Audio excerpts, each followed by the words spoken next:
New orders for key U.S.-made capital goods dropped by the most in 8 months in December, and shipments were weak, suggesting business investment contracted further in the fourth quarter and was a drag on economic growth.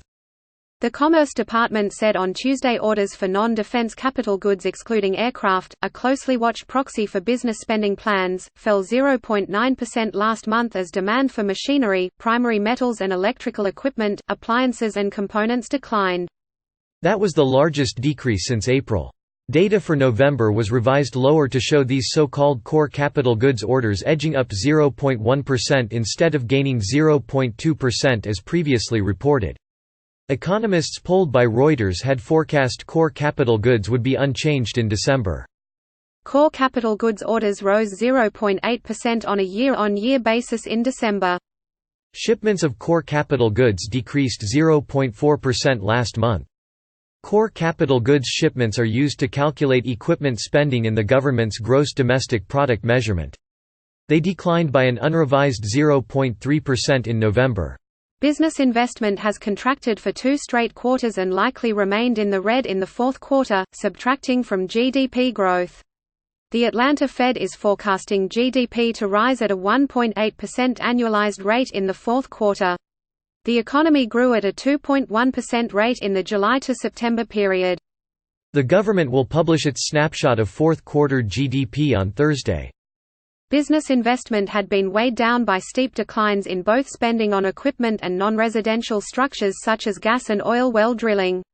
That has landed manufacturing in recession. Capital expenditure has been undercut by the White House's 18-month trade war with China, which has hurt business confidence. Though tensions have eased with the signing this month of a Phase 1 trade deal between Washington and Beijing, manufacturing, which accounts for 11% of the economy, is not yet out of the woods. Boeing this month suspended production of its troubled 737 MAX jetliner.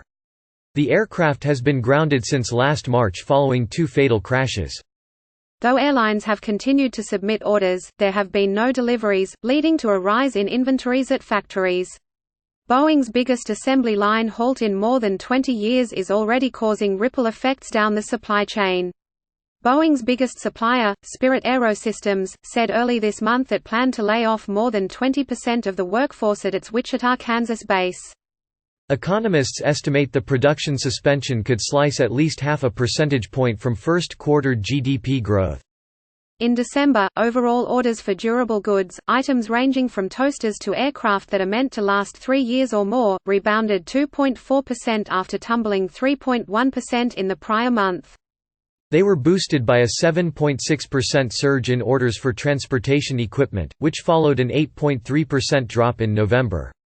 Orders for defense aircraft and parts soared 168.3% last month, offsetting a 74.7% plunge in demand for civilian aircraft.